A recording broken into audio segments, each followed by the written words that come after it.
It's July 16th, 2023, and the bucks are visiting this morning.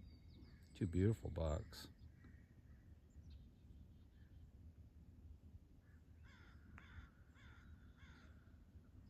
Well, hi guys.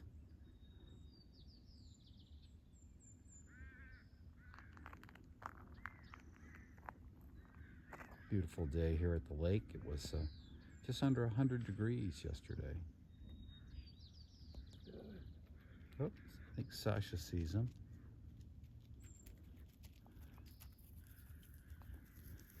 That wasn't a lot of effort there, Sasha. Sort of half protecting. Let's go down the hill and look at the orchard.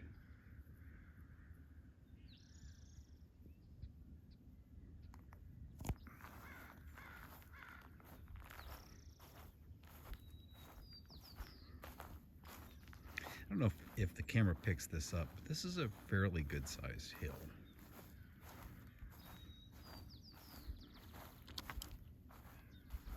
What do you think, Sasha? You want to go down and look at the trees?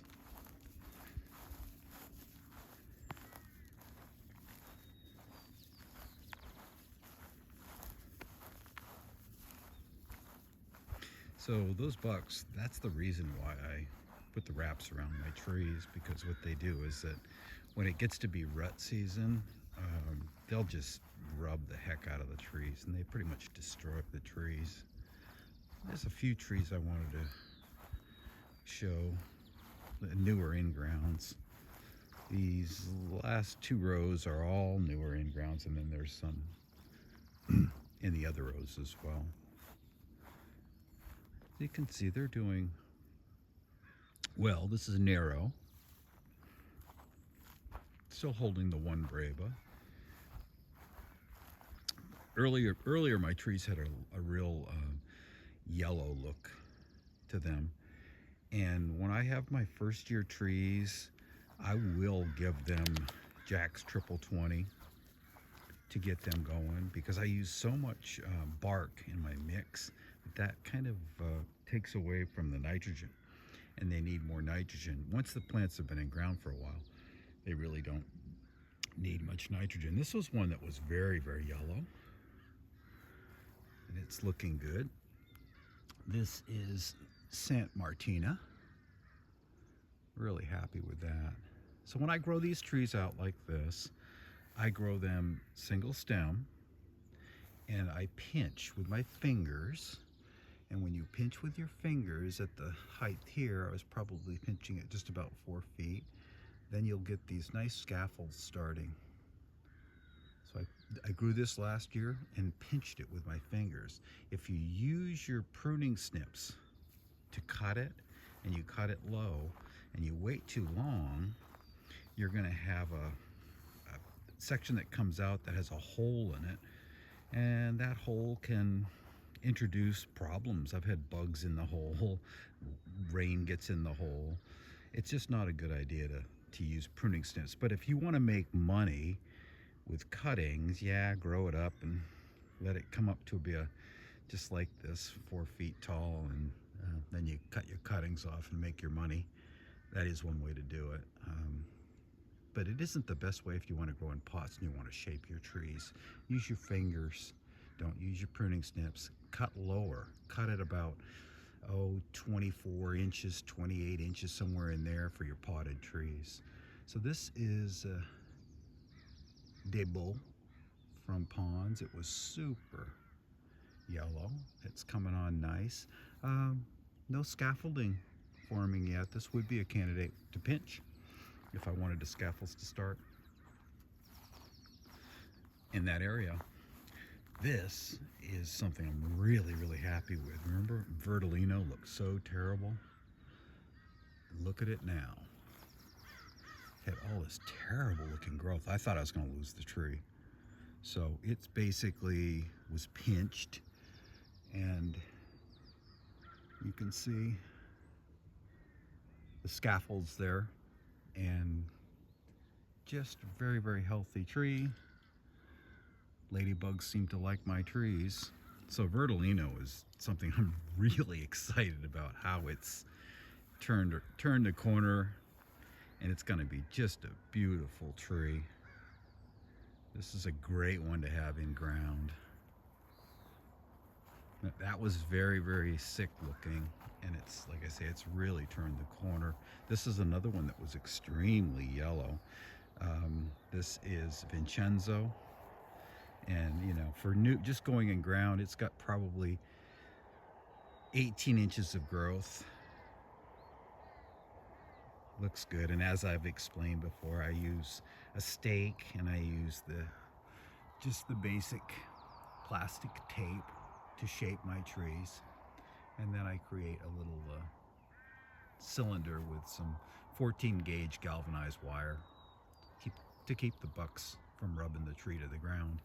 So that's one that I'm really happy with. This is another one that was very, very yellow. This is Bec de Perdieu. Once again, I pinched this with my fingers last year at about the 4-foot height, and you can't even see where that pinch was. It's just formed the 4 scaffolds, and it's starting to green up. It's still not totally healthy looking.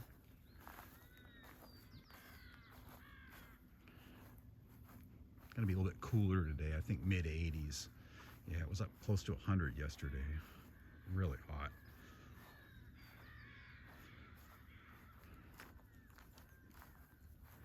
This is LSU Huye. Looks really good. Just one in ground this year, so I'm happy with that. This is that Lampier Preta that I was going to put in the pot, and I decided, oh, I'm going to throw it in the ground just in case it'll come back. And it had all kinds of suckers, and I turned it to a 1 stem, but it looks really good. It's lignified about 8 inches up, and it looks like it's going to continue to lignify really well. And I love it when the leaves are upturned like that and they're nice and green. So I might throw a little bit of straw on top of this at right before the fall, right before the cold weather, because it's so low to the ground. This is Bordeaux Blanca Negra. It's an early main crop from ponds, and look how nicely lignified that is, that growth. Not a lot of growth, but good, and the tree is nice and green, which is always a good sign. This was the one that was super, super yellow. I just went back in and added more mix around it, and then topped it with some pebble bark to hold the moisture in. And it's still pretty yellow, but it's getting better, and it has some growth happening. Once again, these trees, because the way I plant, I have to use so much pebble bark so that I can get the water to percolate. That takes so much nitrogen out of the soil.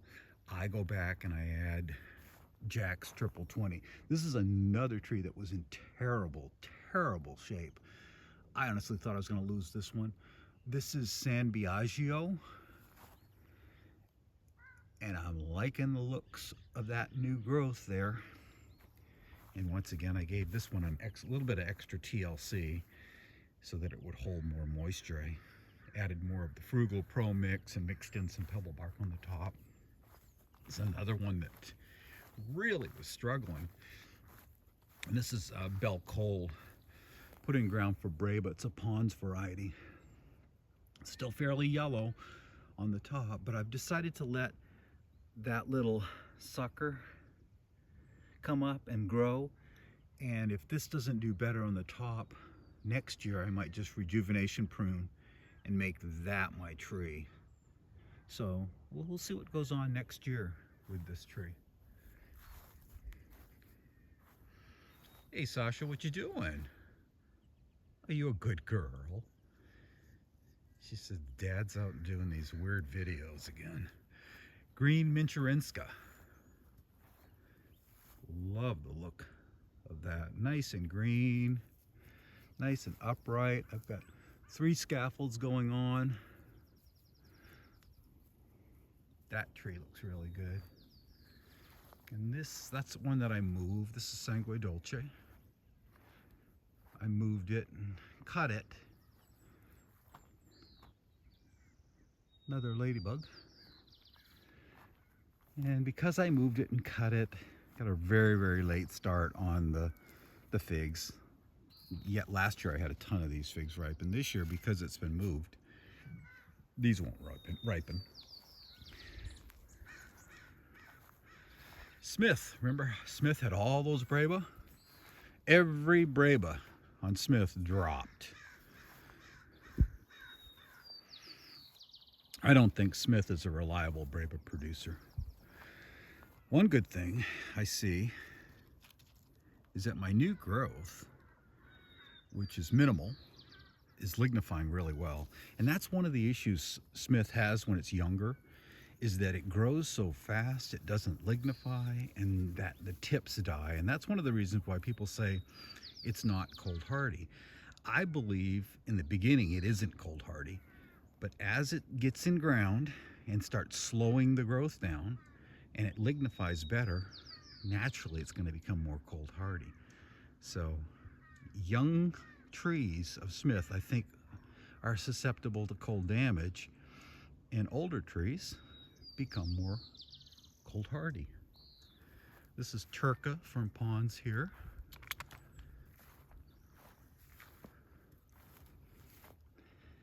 And it has some fig mosaic virus. So we'll just keep feeding it, keep it watered, keep giving it love.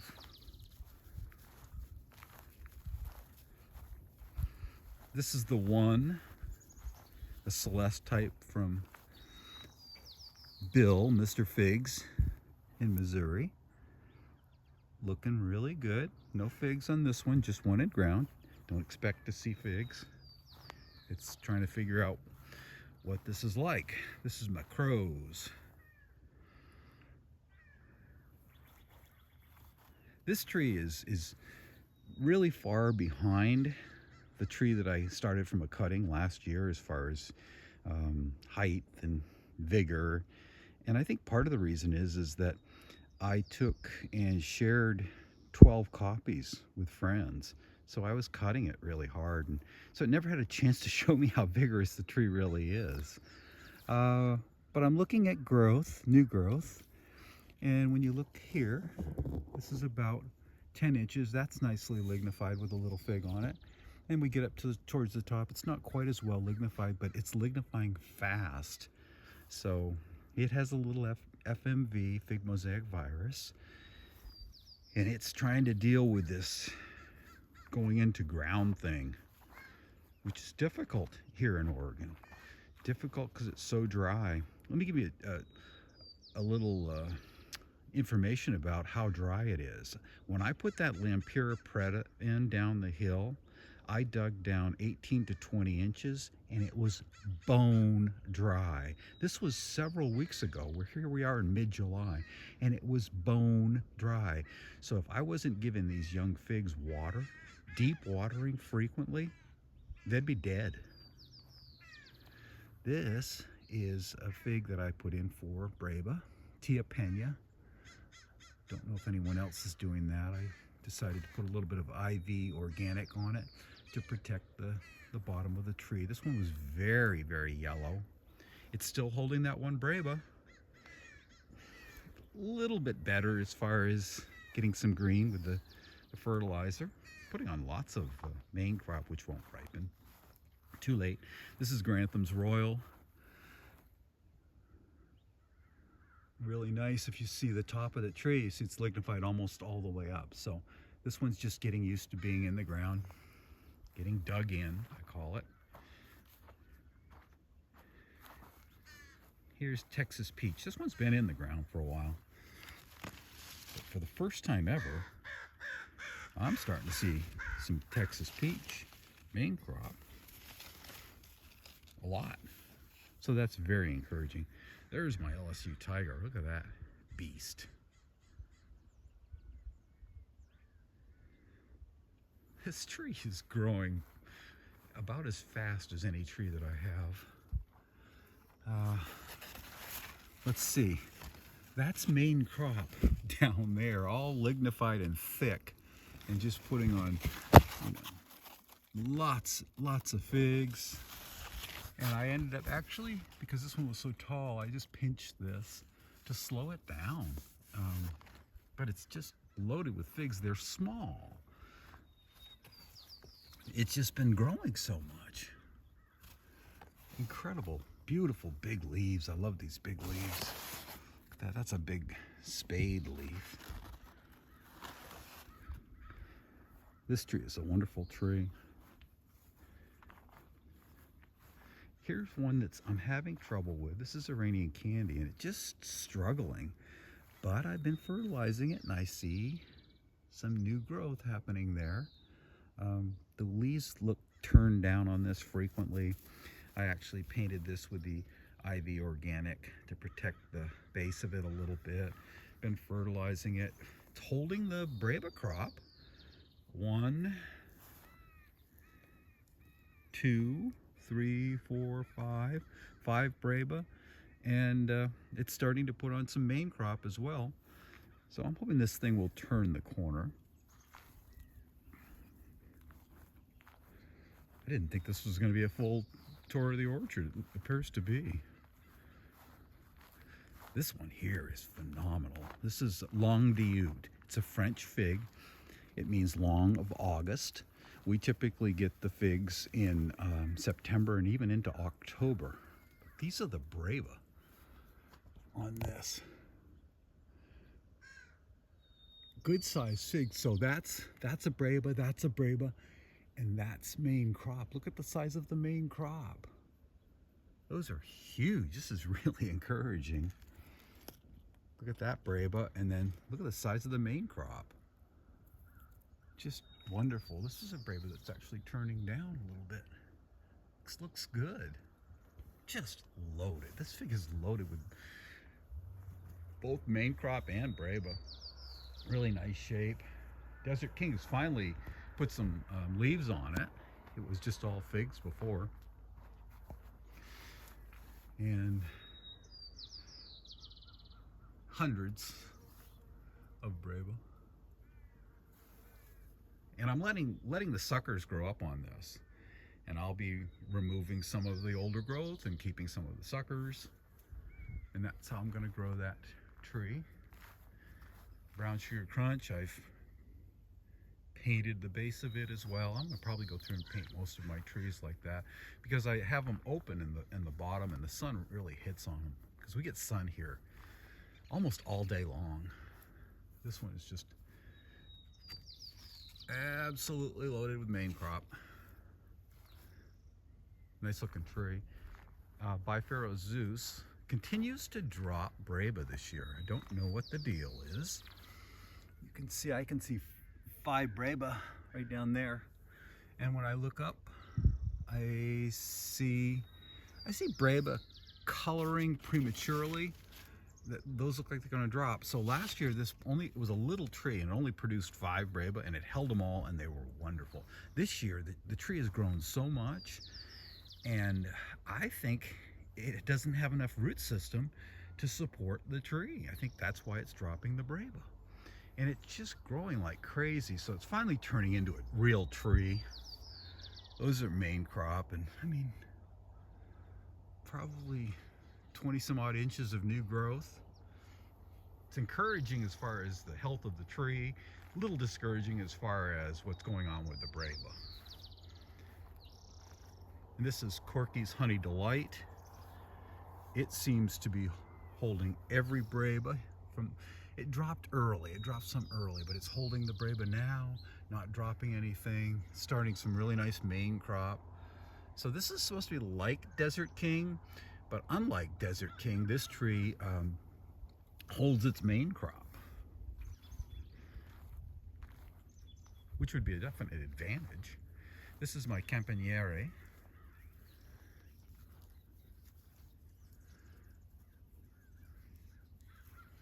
Boy, there is nothing like having a tree in ground that's starting to get some age. It's starting to get really dug in deep, because it just gets loaded with figs. And the figs honestly seem to taste a little bit better from the in-ground trees. I don't know why that is. Maybe it's just that the deep root system, they have more access to lots of moisture and nutrients. But the figs are just loaded with figs all over. There's a bunch. I don't know how many. I'm not going to count them. A lot of figs in there. And hey, good news over here. Planera, this tree that's been having such a hard time since I put it in, for the first time ever, might be giving me some figs. And this is one I put in ground because Bonds has a really early date for the main crop on it. So the stem was, I don't know, it looked a little stressed out, so I painted it heavily. I actually like the look after they get painted as well.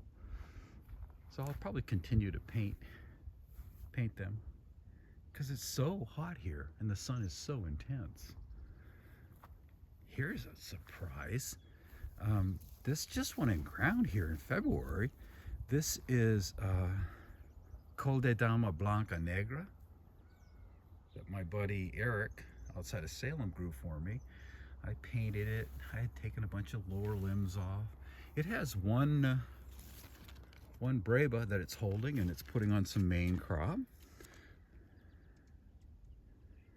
That's a nice looking tree for something that's just gone in the ground. It seems like if you let the trees get a little older and you grow them out so where they have some girth, they seem to handle the transition in ground a whole lot better than the smaller trees. This is Ischia Black. Hope it holds that breba because I've eaten these breba and they're wonderful. This is a mid-season, straight mid-season fig, and it has some figs on it that aren't small.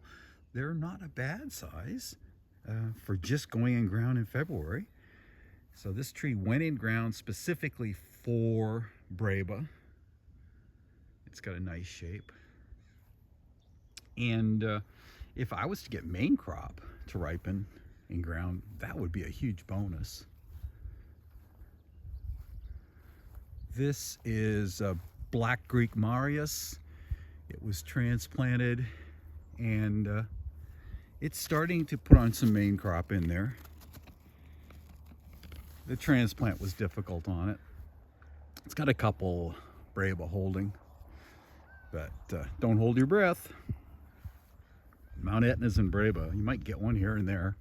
This is my red Lebanese Bekaa Valley. Remember I said when I put this in, transplanted that this year, I took the spot that was really damaged, which is right in there. I put it away from the harsh afternoon sun, and then I painted it with IV Organic. And there's a breba. Now, is that ripening or aborting? We're gonna have to wait and see on that. And this isn't doing very well for main crop. Taking it out, I cut some roots, really big roots on this tree. That was tough on the tree. White Madeira #1 in ground for potential breba. Look at the main crop. This is a late fig though. The chances of ripening this in ground are very small. It's not in ground for the main crop. It's in ground for the breba. So that's pretty much it with the orchard update. And the blueberries, Liberty blueberries I put in, are doing well. We've been eating a lot off of that and that. So 2 of the plants were really diseased, and this one I just took it all out because it was so diseased.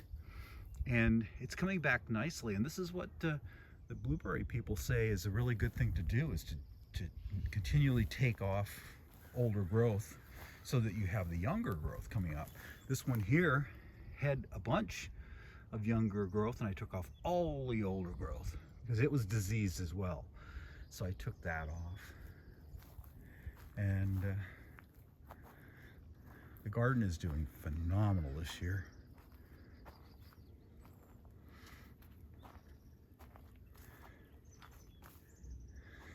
Look at that dill. It's pretty.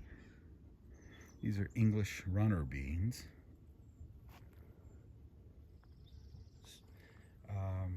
Raspberry shortcake.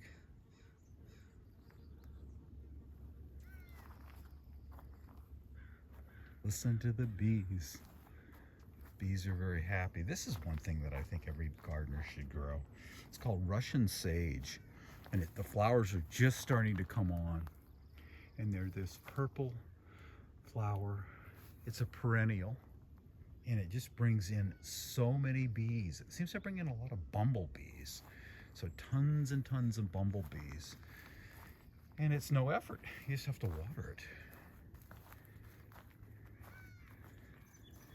This is my Yosta berry. See what the deer do when they come up to the edge? They just eat anything that isn't growing through the fence. And you can see the fence is kind of pulled there. And there's some berries on there. These are pretty sour. Not really sure what I think of them yet. This is one thing we always grow. Tomatillos. They love the heat, and Ann makes a great green salsa with the tomatillos.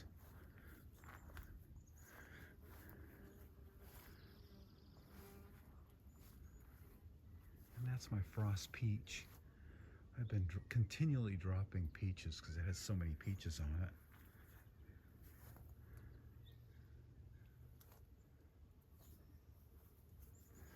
You didn't know you were going to get a garden tour today. This is a Rose of Sharon. It's turned into a big hedge. Really pretty plant.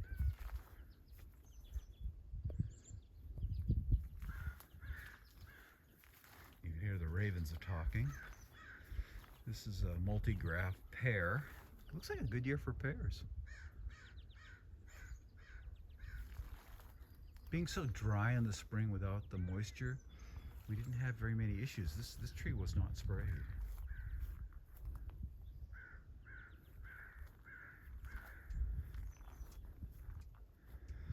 Gummy berry in there, starting to grow, but not really producing too many berries.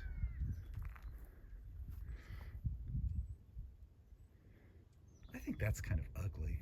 Let's see if I can convince my wife to let me put in another gummy berry. I got a Tillamook gummy berry. I'd like to put it next to the other one. Okay, this is the first time this has had grapes. This is a himrod from my buddy Corrado in New York. He sent it out as a gift. And this is where the red seedless table grapes are at. And this is a Tempranillo grape, which has never put out a grape yet. We're gonna get some grapes this year. When you just look at these things. We use it as a privacy hedge. The size of it, it's actually quite lovely. It gives you some shade as well. But there's some pretty good grape clusters in there. So you ended up getting a little bit of a tour of the garden as well as where the figs were at. This gets real strong afternoon sun through here, so these should be good if the birds don't get them all. Hey, thanks for coming along for the journey. I see blueberries that have a hard time when it gets to be 100. You see this happening a lot. Excuse me there, I bump my phone. But you see that. They just start to shrivel up when it gets to be 100. 100's too much for these little guys. Some of them it affects more than others. So let's see if we can go down here and find one that isn't so affected. Yeah, that's a Chandler right there. This one might need a little bit of weeding. Just a skosh. This one, I have a tag down there. I'm not sure what this one is. But it has the most intense blueberry flavor.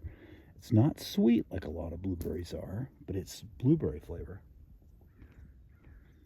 Oh my gosh. Not sweet.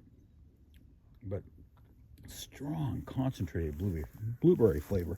Let's see if we can get in there and see what that is. Bear with me, this is not easy. Okay, this is blue gold. So super strong. Sasha says, what about me? She likes blueberries. You want a blueberry? Let's see if we can get you one here. You want a blue gold? Yeah, you don't sniff the phone. Hang on here. Get that out of there. Here, okay, you want a blueberry? Sash? She's not really interested in that one.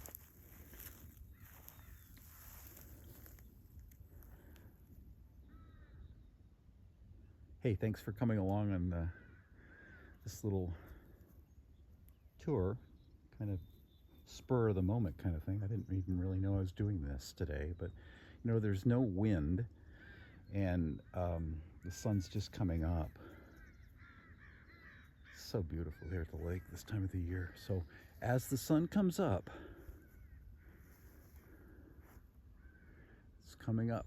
There's the east. So as soon as it gets up over those trees, these fig trees are in sun all day because the path of the sun goes from here all the way over. So they're not in the sun yet. It's early, but they'll be in sun for, I say, over 90% of the day. They'll be in full hot sun. Okay, take care. Thanks for watching. I'd appreciate it. Subscription if you haven't subscribed yet, so you can continue to watch the orchard here in the Willamette Valley, what's happening, and the adventure with the main crop, early main crop, and Brava. Appreciate a thumbs up as well. Take care. Have a great growing season.